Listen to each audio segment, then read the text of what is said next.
Welcome to the AIAMC podcast. I'm Kimberly Pierce Burke, Executive Director, and we have such a treat for you today.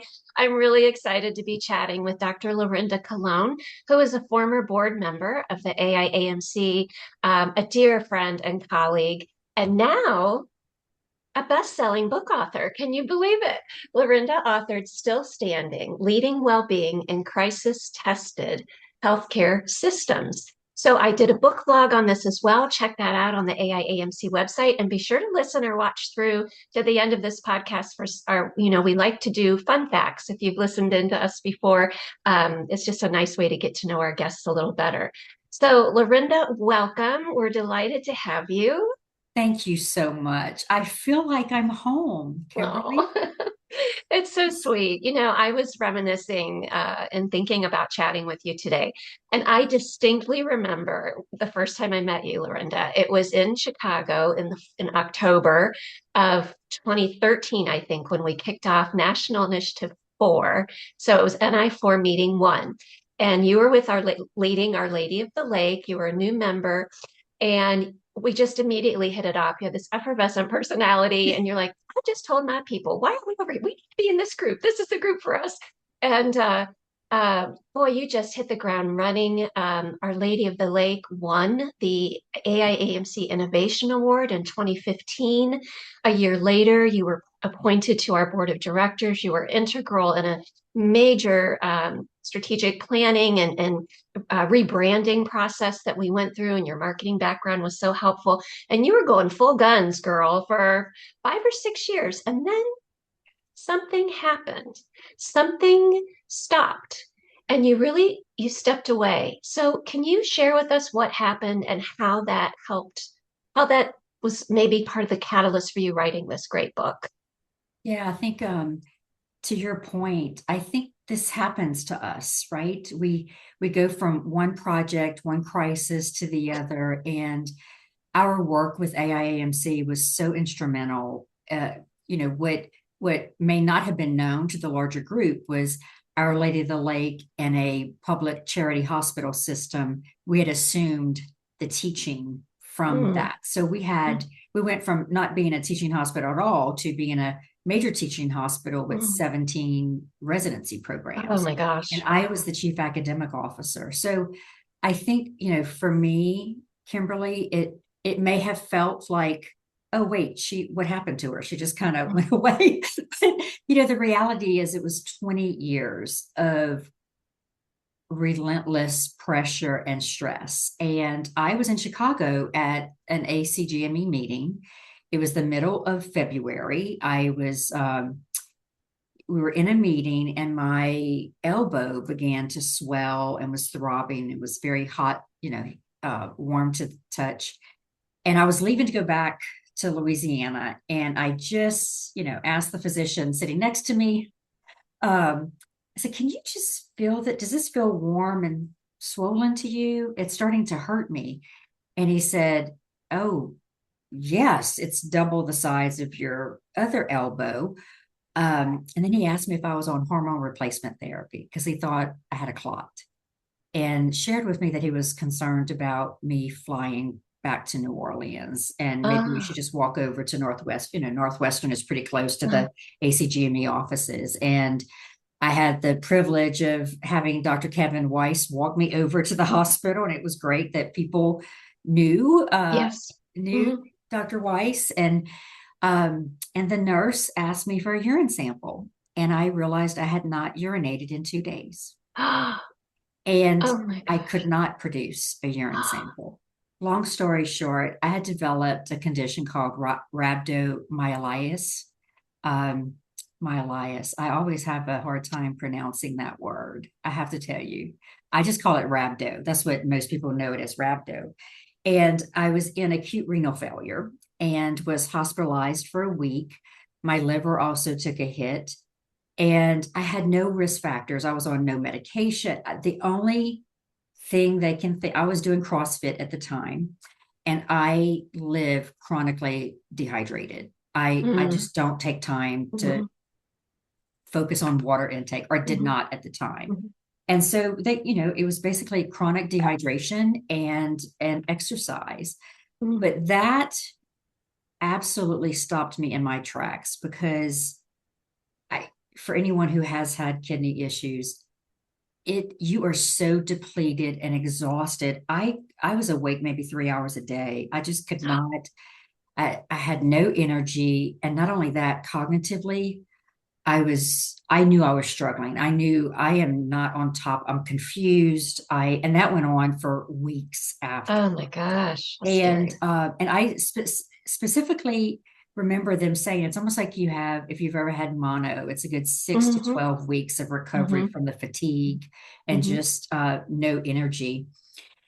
And so I finally bounced back from that, and I'm about at 50% capacity and working every day and just exhausted. And I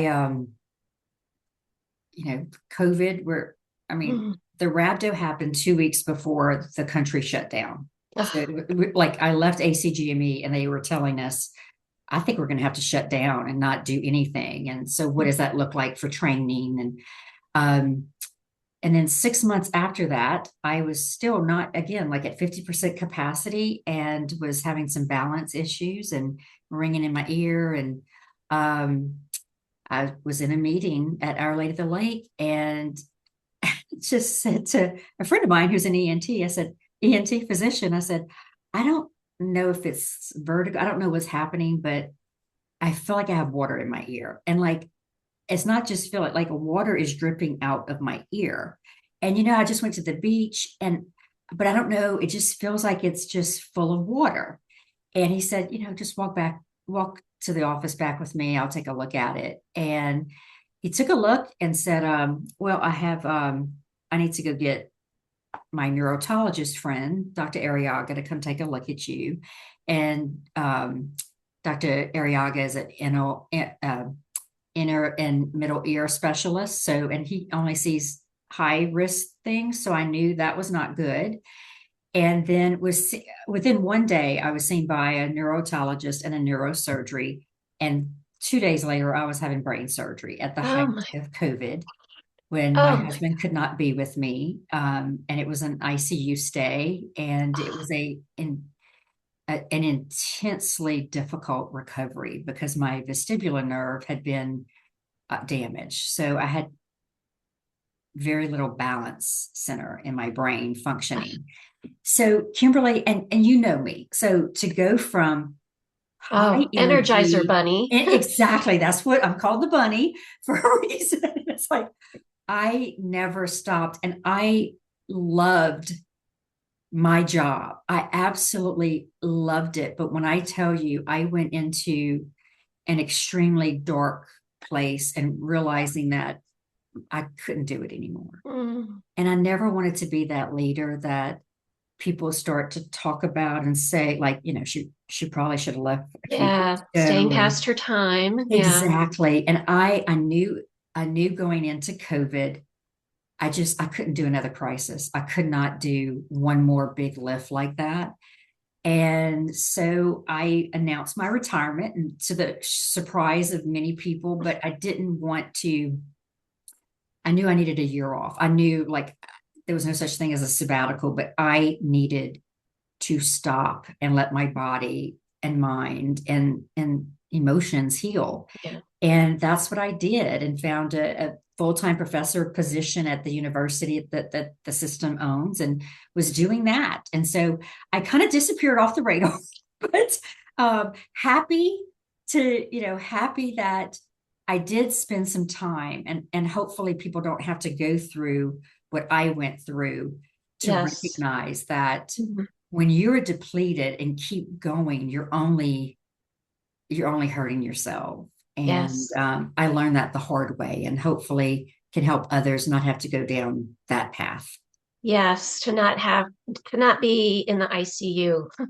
alone, to realize that, boy, I need to take a little better care of Yes, myself. Yeah. exactly. Well, that's wow. I mean, such a moving story. And yes, for those listening or watching that don't know Laurinda, she is absolutely the Energizer Bunny. I mean, I like to think I'm high energy, but I look lethargic next to you.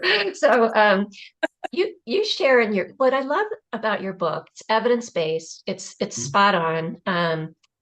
And you also interweave these personal stories that just really keep the reader keep Thank you. I read it in one sitting. Um, and there were three in particular that I just thinking about now, I have goosebumps. One was about your 2-month-old daughter and a crisis that happened at work with an infant similar in age. Your sister sweeping Mm-hmm. mud off the front porch of your childhood home after Hurricane Rita, and Mm-hmm. your colleague, who I know, Nicole, and love, nicknamed the General. Because man, she was tough. She was in kind of the crisis person in charge during Rita, and her own grandmother died because they could not transport her to the hospital. Like I said, I get it made me cry when I read it. I get goosebumps thinking about it. So I'm just curious, as a writer, what was it like reliving those experiences? I mean, did you feel that trauma again, or were you able to feel some Oh, peace, or what was that yeah. like for you? I have to say that writing about my first day back from, um, they don't call it maternity leave now, parental leave. That just shows the age of my daughter. It was 35 years ago, Kimberly. We called it a different word than, my first day back from paternity leave. And I was the ER social worker and getting that paged. And it was just paged the ER. They didn't tell you anything. And I got there and could hear the wails of parents sobbing so loudly and walking in. And every time there was a death or a suspected abuse, that We I call social work. Yeah. that's where Yeah. social workers come in. And when I wrote the book, I went back in time and I saw that baby's face. A 2 month old little girl with blonde hair. I mean, she looked almost identical to my daughter, the little girl I had just left 2.5 hours before. And I have to say, it was almost like an out of body experience. Like I went somewhere else. Hmm. And I just remember like trying to stand up, like not trying, like my knees were weak and I was trying so hard not to buckle under the weight of that. Um, and then just did what, like I was doing all the motions, but I was so detached. Yeah. You were on And autopilot. yeah, it was Yeah. trauma. It was Yeah. traumatic for me. Yeah. You're, So I yeah. have to say it was probably 34 years after the event, but just writing about it and then sharing it with my husband, I got emotional. Oh, I bet. And then I told him 10 years after that happened, I got a call this was at West Jefferson Medical Center, and I got a call from the social work department there that a family had come in asking for me. And it was the parents of this little girl that died. And they wanted me to know how much they appreciated me being there. They didn't know what I said, but they just remember Oh, tears in my oh, eyes. And they felt like, and when I tell you, like, it brought me to tears. I was working at Baton Rouge General at the time. And, that just goes to show like we do matter. Like we do matter yes. in how we show up for people. And when I thought I was being unprofessional, Mhm. I was being real and Yes. touched this couple. And yeah, I still remember Mr. and Mrs. Landry and how much that meant to me to be called a decade later and Oh, that they searched for me to find me. that So is that was incredible. very powerful. Mm. The story of my childhood home, what I don't really go into details in the book is I do share this, like driving into what was your hometown and it looked nothing like your hometown. It was apocalyptic. Mhm. Everything was gray. Houses had sludge on it. Um, I have people tease me. I have like a total of almost 100 first cousins. So when you think of like we had to date boys, like 2 hours away because my father thought we were definitely You related might be related. in the area. So I Mm. we had it was so hard for me to see aunts and uncles and cousins, all home, everything destroyed. And when we drove up and people were like hauling out personal items and just throwing it on the street. Ugh, And, it's like just seeing your stuff, like the photo albums, and like um, that was our life being hauled out on the street. And my sweet sister just sweeping. And I thought, like the sludge, when I talk about this, it was about this deep of, and it was cracked, like the earth, it was cracked mud. And she was just sweeping.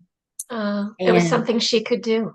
and Don't that's you what she think? said. She said, Yeah, it's the only thing I can do. The house is full of people, and yeah, like she couldn't bring herself to do that. no, no. And in that, the message to me was she found a way to do something. She Mhm, still found a way to do something. mhm. And isn't that what happens when we're in crisis? Like we Yes. just, instead of going numb, which we Hmm. were all numb, but Hmm. instead of going numb, she found a purpose in that Hmm. moment. Hmm. Her purpose was to sweep. Hmm. And Wow. so that all of these were pivotal. But I have to tell you, I'm so glad you brought up the story of the general and the storm. And Nicole, we both, Nicole is a dear friend of mine.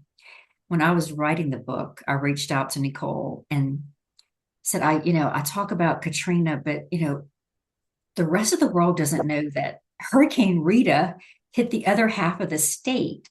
Katrina had more of a population and it was a large city. But within 4 weeks, 60% of the state of Louisiana was uninhabitable. And I need to share a story about Rita. And I reached out to Nicole and said, I know you were, in the command center, but what kinds of things were happening at the hospital? And she didn't respond. And I'm like, well, this is not like her. And then we went out to dinner and she said, I haven't responded because I have to tell you what Hurricane Rita meant to me. I said, what? And she said, Laurinda, and then she told me the story about her grandmother being stuck Mm. at a nursing home. And here she was, head of the command center, and they could not get transportation to her. And I think I wrote this book 30 something, well, yeah, 25 years later, 25 years later. And she was still emotional. And she's been a friend of mine for 2 decades, never knew this happened. Never Oh, knew this happened, Kimberly. And so the fact that she carries that with her, and what she told me is even those of us well connected, those of us in charge of saving lives, could not even save our own family. So, wow. Wow. yeah. It's so, I think what that says to me is you're never alone. Like you think when you're going through something, um, that other people aren't going to understand, Mhm.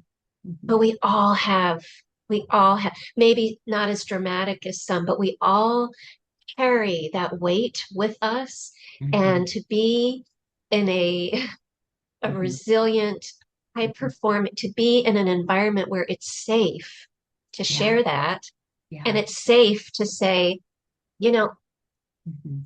I want to still stand, so that I got to step back.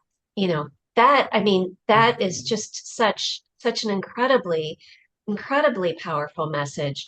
Well, I mean, I feel like we've already answered this question I'm about to ask you, but I mean, having the Landrys contact you 10 years later, having Nicole share a story that, decades long friendship you didn't know about, those had to be incredibly rewarding experiences. But since writing the book, has there been anything surprising to you or most satisfying to you?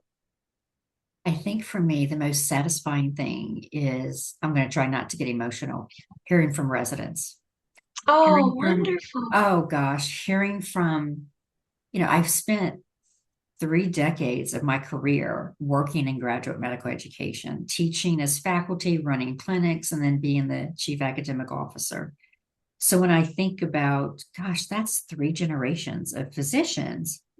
So hearing from them, like I will just lose it, to be honest. Like every tech, like I get so emotional because that means the world to me. And So hearing from people that take the time to read a book. I realize when people say, especially people who are busy, Oh yeah. because I'm glad you read it in one sitting, but it can be heavy. I know it can be heavy, and some people don't like to live in that space of, feeling like it's heavy news. But hopefully I counter that with giving Hmm. some hope and examples at Yes. the end. But I think for me, hearing from former residents and faculty and just friends that like you, like who read it and who, like when you sent me the text, it just meant so much to me. And it does not get old, Kimberly. Like it makes my day, and it inspires me to do the things that I know I need to do to continue to speak on this message. And, the surprising thing is I have heard from teachers and law enforcement. So Oh, that has been the biggest surprise. A superintendent of schools read it, and he gave it to his leadership group to read it. And they've asked me to come in and do a whole day session of, taking still standing and how you take those tools and solutions and apply it to a school system. So well, and that's you think about the violence in schools and the gun violence and the oh, fear and I mean, I wouldn't have exactly. They connected talk those about dots it's not before, but just it the makes kids sense. anymore. Yeah. Like they're Yeah. going to school fearful. Yeah. Especially if they have a student that they think is at high risk. And then hearing from law enforcement. My future son-in-law, um, has been in law enforcement for a decade, and he said just replace doctors and nurses with detectives, Mhm. firemen, and so that's been really great too to hear from. I had a conversation with the Baton Rouge police chief, and he's telling me stories, and I'm like, that's exactly what the book explains. Wow. So that has Wow. it's been the rewarding part is hearing from people that you loved them through Yeah. training and did everything you could to give them all the tools they needed to be successful, and to get that back means a Yeah. lot. And then to hear Yeah. from people I didn't even know. Yeah. The Was really, applicability is has to be so rewarding. I mean, that's yeah, amazing. yeah. Well, in my book blog, I do write about how you share these snippets of wisdom. And I don't know, maybe it's because I have a short attention span, but I love just these I did quick, too.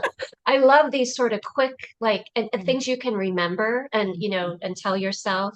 Here's some of my favorites. Okay. Resilience keeps you standing. Recovery makes you human. Hmm. Resilience without recovery is endurance, and Hmm. endurance runs out. Real change does not happen from slogans, it happens from structures. People need time, not platitudes or pizza. And healing systems begin by healing their people. Just so wise. Might there be one of those that resonates most with you? And not like most is best, Oh, but just that kind of yeah. sticks with you at certain I times? think resilience is endurance, and endurance runs out, because I Yeah. think that encapsulates most of the people I know Yes. that are going to be touched by this. Yes. I think, I cannot tell you, we did this with AIMC. We focus so much about resilience, and how do we teach resilience? How do we encourage resilience? And that is really good for new people entering healthcare. But I would get so frustrated because like people in healthcare are some of the most resilient people I know. Right. And like know your audience, Hmm. and so for me, just recognizing it's endurance, and endurance runs out on all of us. Yeah. It will run out if you don't take care of Yes. yourself. Yes, absolutely. Absolutely. Well, it's a great book. I recommend it highly if you're watching. I'll put it up here again. You can get it on Amazon. If you're listening in, it's called Still Standing, Leading Well-Being in Crisis-Tested Healthcare Systems by Dr. Laurinda Calongne. And as we like to do here at the AIAMC, even when we talk about heavy stuff, we like to end on a fun note. So these are just personal fun facts that Laurinda does not know what I'm going to ask her, but they're just light and fun. So the Okay. first couple, there's just a few. The first couple is, do you prefer? So Laurinda, do you prefer talking or texting? Texting. Texting. Well, see, this is why you get along so well with the younger generations. Do you prefer chocolates or gummies? Oh, she's thinking about this one. Chocolate. Yeah, but Close, but you yeah, like gummies too, though? I do. I Are you a do. gummy girl? The sour ones. Sweet. My grandsons always take a little bit. Yeah. That's awesome. And then the next two are what's your favorite? So, what is your favorite season?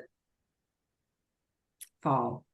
We don't have much of it in the South, but fall and football season. Oh, We don't have the th- four seasons where I live. I yeah. live in Florida This and we have but let's just say fall act slash football season. Well, this is why we're kindred spirits. So again, if you're listening, this won't make any sense. But if you're watching, behind me is my license plate that says KPB for OSU, which is my Ohio State Buckeyes. We won't get into the Big Ten versus SEC right now. Exactly. We're going to stay away from that. All right. Well, I thought we could close today's podcast with I asked Laurinda if she would be willing to read a short passage from her book. Chapter 11 is entitled, We Do Not Just Rebuild Systems, We Restore People. And at the bottom of page 98 is a message to trainees. We at AIAMC sponsor more than 10,000 residents across the United States. So, Laurinda, would you read the short passage to them, please? Absolutely. You were told to demonstrate resilience. You were instructed to work hard. You were handed a pager and an apology. Here is the truth. Toughness without recovery is a slow injury. Your job is to learn and to care, not to erase yourself. Ask for the day when you need it. Document the hazard when you see it. If you land in a place that punishes honesty, believe what it tells you and take your talent somewhere that deserves you. You are not asking for favors. You're asking for the conditions that keep patients safe. Mm-hmm. And Kimberly, I just, before we end today, I want to thank you and the AIAMC for the tremendous work you do on behalf of all of us. It has been the most profound national organization I have ever been a part of. And I say that with the deepest gratitude and respect for the hard work you and your board and everyone continues to do. It really transformed my leadership journey and the leadership journey of many of my colleagues. So thank you for the tremendous work you do. Oh, Laurinda.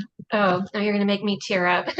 Thank you so much. And our sincere thanks to you, to Dr. Laurinda Calongne, to those of you who are listening or watching in. We do hope that you're subscribing to our YouTube channel and you can listen and watch other AIAMC podcasts. If you don't already, be sure to follow us on Facebook, LinkedIn, Instagram, and Blue Sky. So thank you all again and take good care.